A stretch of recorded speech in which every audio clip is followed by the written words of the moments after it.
नहीं बनती। ये जिहड़ा कानून है ये आर्टिकल 21 संविधान के खिलाफ है, क्यों करके संविधान कहता है no person can be deprived of his life and liberty without the procedure laid down by law. हुण प्रोसीजर लॉ का की है कि पहला FIR लिखी जाऊगी, फिर उसकी तफ्तीश होगी, फिर ये चलान मैजिस्ट्रेट को जाऊगा, तो जे किसी को गिला होवे उत्ते हाई कोर्ट के विच जा सकता है तो सुप्रीम कोर्ट जा सकता है, पर किसी की जान ते ओदी लिबर्टी नहीं ली जा सकती।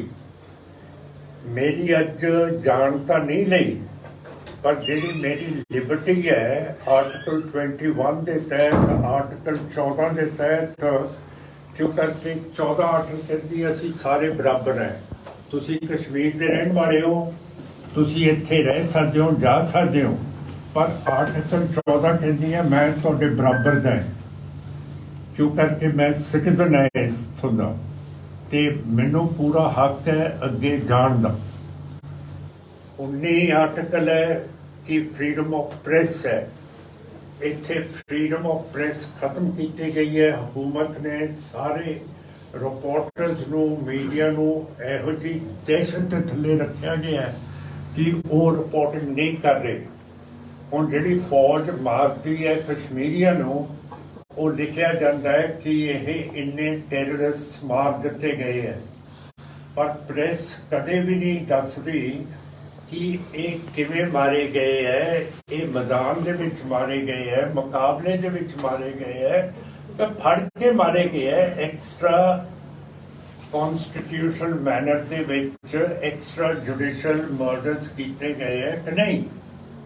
हुण मेरे लिए फ्रीडम डक्का दी है जे मैं हुण अपने सैशन कोर्ट ने मैनू अज बुलाया ते अज मैं जिवें मुर्गी खाने दे विच बिल्ली तो डरदे तुसीं अपणियां मुर्गियां वाड़ दिंदे हो, उस तरह मैनू इस कमरे दे विच डक्किया होया। ठीक है, ये सारियां चीज़ां जिहड़ी तफ्तीश करनी पैनी है सानू, क्यों करके इत्थे सारे डरे हुए हैं, पंडित भी डरे हुए हैं, कश्मीरी मुसलमान भी डरे हुए हैं, सिख भी डरे हुए हैं, डोगरे जिन्हां दा राज सीगा वो भी डरे हुए हैं कि साथों अमन इत्थे रखा नहीं जा सकता ते इत्थे बगावत हुई है।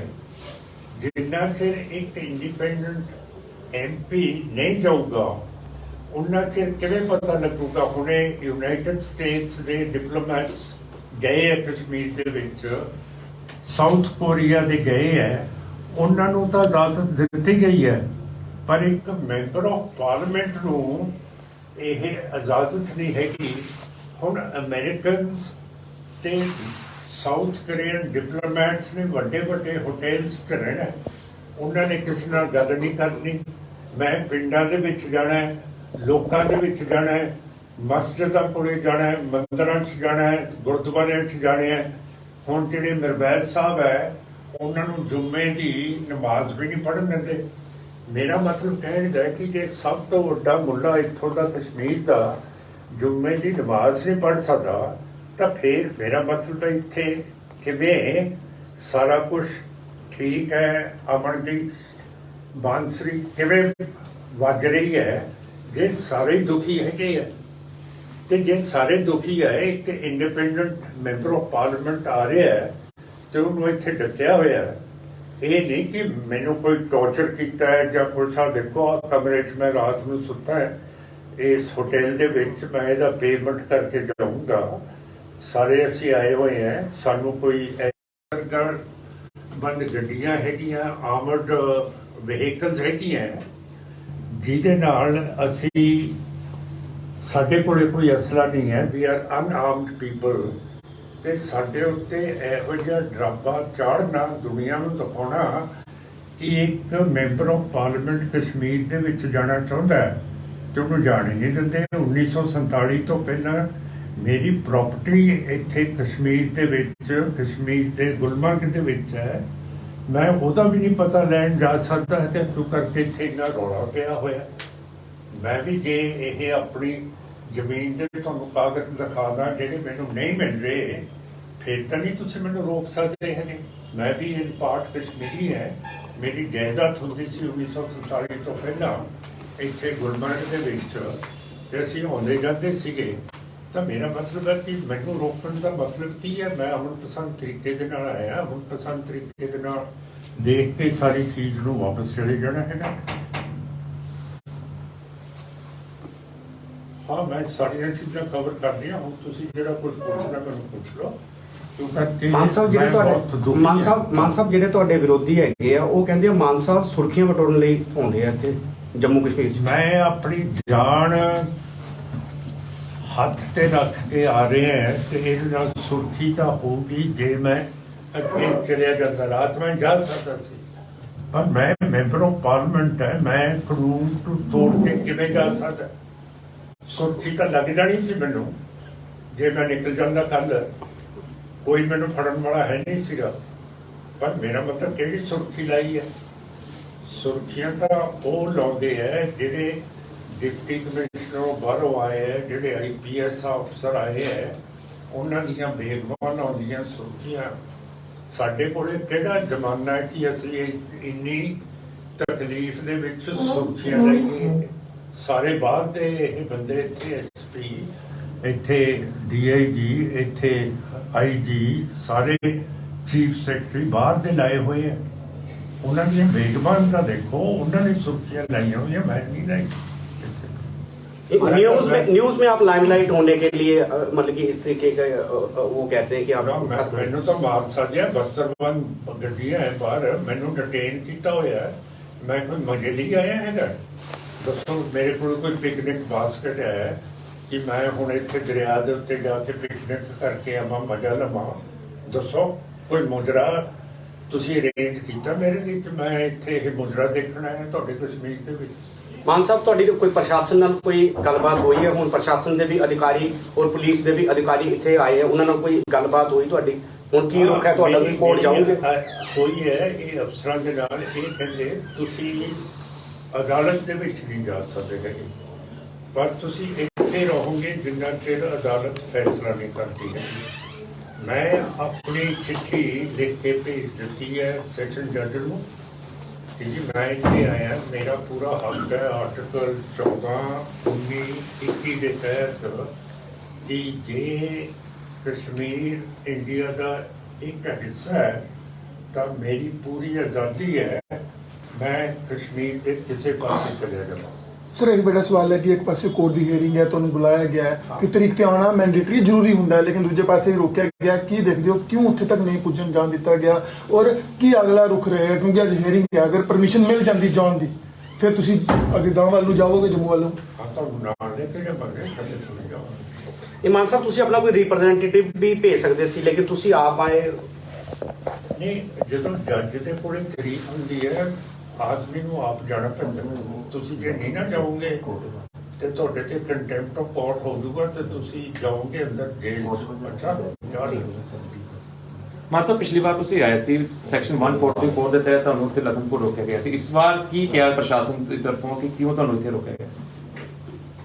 ਇਹਨਾਂ ਨੇ ਕਿਹਾ ਤੁਹਾਡੇ ਤੇ 144 ਲੱਗੀ ਹੋਈ ਹੈ ਤੇ ਤੁਸੀਂ ਬਾਹਰ ਨਹੀਂ ਜਾ ਸਕਦੇ ਹੈਗੇ ਤੇ ਨਾ ਤੁਸੀਂ ਅਦਾਲਤ ਦੇ ਵਿੱਚ ਜਾ ਸਕਦੇ ਹੋ। ਜੱਜ ਸਾਹਿਬ ਦੇ ਕੋਲੇ ਤੁਸੀਂ ਆਪਣਾ ਕੇਸ ਪੇਸ਼ ਨਹੀਂ ਕਰ ਸਕਦੇ ਤੇ ਮੇਰਾ ਜਿਹੜਾ ਵਕੀਲ ਸਾਹਿਬ ਹੈ ਉਹ ਮੇਰਾ ਫਿਰ ਛੁੱਟੀ ਤੇ ਹੈਗੇ ਹੈ ਤੇ ਮੇਰਾ ਜਾਣਾ ਬਹੁਤ ਜ਼ਰੂਰੀ ਸੀਗਾ ਕਿ ਮੈਂ ਆਪਣੀ ਰਿਪਰੈਜ਼ੈਂਟੇਸ਼ਨ ਜਿਵੇਂ ਤੁਹਾਨੂੰ ਪ੍ਰੈਸ ਨੂੰ ਦੇਣੀ ਹੈ ਇਸ ਤਰ੍ਹਾਂ ਮੈਂ ਦਿੰਦਾ।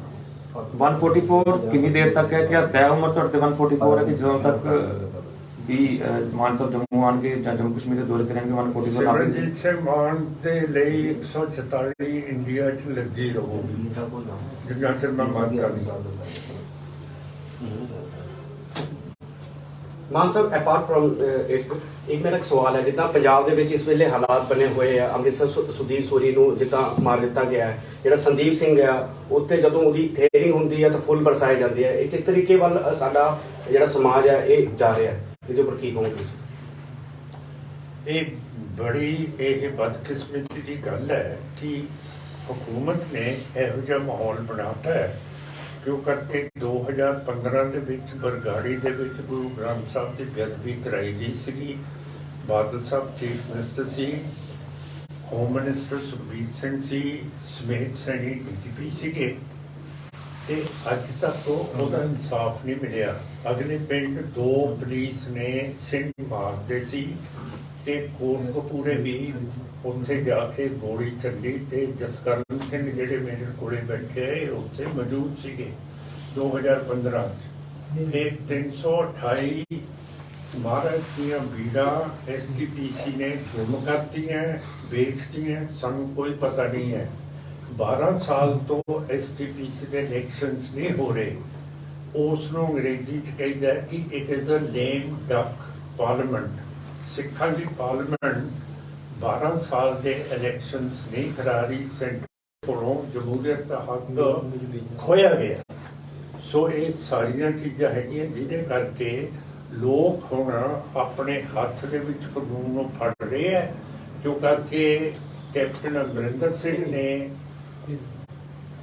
ਬਿਲਕੁਲ ਇਨਸਾਫ ਦਊਗਾ। ਜਿਹੜੀ ਮਹਾਰਾਜ ਗੁਰੂ ਗ੍ਰੰਥ ਸਾਹਿਬ ਦੀਆਂ ਬੇਅਦਬੀਆਂ ਹੋਈਆਂ, ਉਹਨਾਂ ਨੇ ਡੱਕਾ ਨਹੀਂ ਤੋੜਿਆ। ਉਸ ਤੋਂ ਬਾਅਦ ਚੰਨੀ ਸਾਹਿਬ ਨੇ ਥੋੜਾ ਬਹੁਤੀ ਕੋਸ਼ਿਸ਼ ਕੀਤੀ, ਫਿਰ ਕੁਝ ਨਹੀਂ ਹੋਇਆ।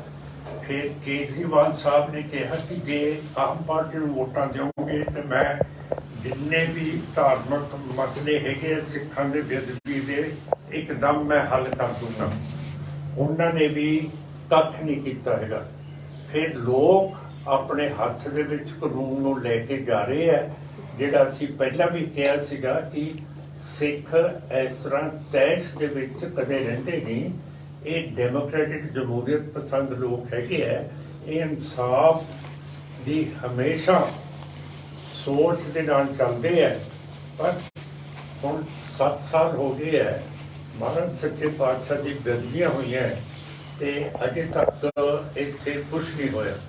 ਤੁਹਾਡੇ ਕਸ਼ਮੀਰ ਦੇ ਬਾਰੇ ਮੈਂ ਕਹਿਣਾ ਚਾਹੁੰਦਾ ਕਿ ਜਿਹੜੀ ਵੈਸ਼ਨੋ ਦੇਵੀ ਮੰਦਿਰ ਹੈ ਉਹਦੇ ਕੋਲੇ ਬੇਹਿਸਾਬਾ ਪੈਸਾ, ਪਰ ਇੱਥੇ ਜਦ ਤੱਕ ਮੈਂ ਆਇਆ ਕੋਈ ਮੈਨੂੰ ਗਊਸ਼ਾਲਾ ਨਹੀਂ ਮਿਲੀ, ਕੋਈ ਗਰੀਬਾਂ ਦੇ ਉੱਤੇ ਖਰਚ ਨਹੀਂ ਹੋ ਰਿਹਾ ਵੈਸ਼ਨੋ ਦੇਵੀ ਦਾ। ਤੇ ਇੱਥੇ ਗਊਸ਼ਾਲਾ ਹੋਣੀ ਚਾਹੀਦੀ ਹੈ, ਜੋ ਕਰਕੇ ਅੱਧੇ ਇੱਥੇ ਹਿੰਦੂ ਹੈ, ਅੱਧੇ ਇੱਥੇ ਮੁਸਲਮਾਨ ਹੈ, ਤੇ ਗਊਆਂ ਐਵੇਂ ਸੜਕਾਂ ਦੇ ਉੱਤੇ ਰੁਲਦੀਆਂ ਫਿਰਦੀਆਂ।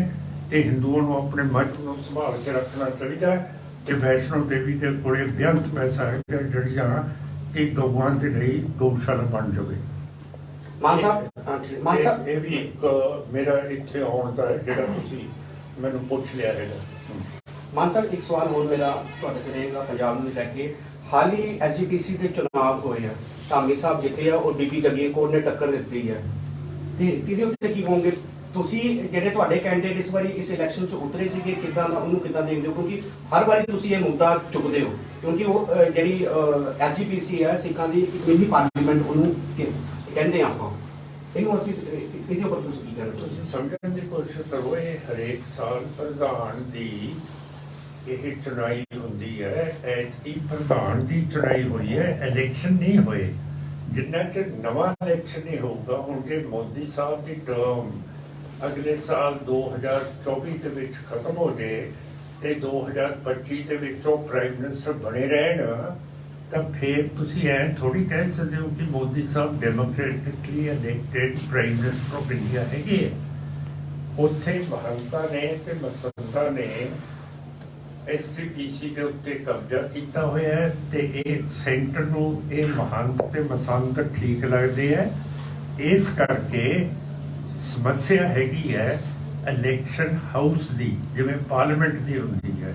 ਜਿਵੇਂ ਤੁਹਾਡੇ ਕਸ਼ਮੀਰ ਦੇ ਵਿੱਚ ਇਲੈਕਸ਼ਨਸ ਨਹੀਂ ਹੋ ਰਹੇ, ਤੁਹਾਡੀ ਅਸੈਂਬਲੀ ਭੰਗ ਕੀਤੀ ਗਈ ਹੈ ਤੇ ਤੁਸੀਂ ਵੀ ਲੋਕ ਜਮਹੂਰੀਅਤ ਤੋਂ ਬਗੈਰ ਰਹਿ ਰਹੇ ਹੋ। ਇਸੇ ਤਰ੍ਹਾਂ ਅਸੀਂ ਸਿੱਖ ਮਹਿਸੂਸ ਕਰਦੇ ਹਾਂ ਕਿ ਜਮਹੂਰੀਅਤ ਤੋਂ ਬਗੈਰ ਸਾਨੂੰ ਸਾਡੀ ਪਾਰਲੀਮੈਂਟ ਦੇ ਹੱਕ ਨਹੀਂ ਦਿੱਤੇ ਜਾਂਦੇ। ਹਾਂ, ਇਲੈਕਸ਼ਨਸ ਹੋ ਜਾਂਦੇ ਹੈ, ਮਸੰਦ ਤੇ ਮਹੰਤ ਆਪਸ ਦੇ ਵਿੱਚ ਵੋਟਾਂ ਪਾ ਕੇ ਕੋਈ ਪ੍ਰੈਜ਼ੀਡੈਂਟ ਬਣ ਜਾਂਦਾ, ਕੋਈ ਸੈਕਟਰੀ ਬਣ ਜਾਂਦਾ ਹੈ। ਪਰ ਮੇਰਾ ਮਤਲਬ ਹੈ ਕਿ ਇਹ ਇਲੈਕਸ਼ਨਸ ਨਹੀਂ ਹੋ ਰਹੇ, ਜਮਹੂਰੀਅਤ ਨੂੰ ਭੰਗ ਕੀਤਾ ਗਿਆ। ਜਿਵੇਂ ਕਸ਼ਮੀਰ ਦੇ ਵਿੱਚ ਜਮਹੂਰੀਅਤ ਹੈ ਨਹੀਂ, ਉਸੇ ਤਰ੍ਹਾਂ ਸਿੱਖ ਪਾਰਲੀਮੈਂਟ ਦੇ ਵਿੱਚ ਜਮਹੂਰੀਅਤ ਹੈ ਨਹੀਂ।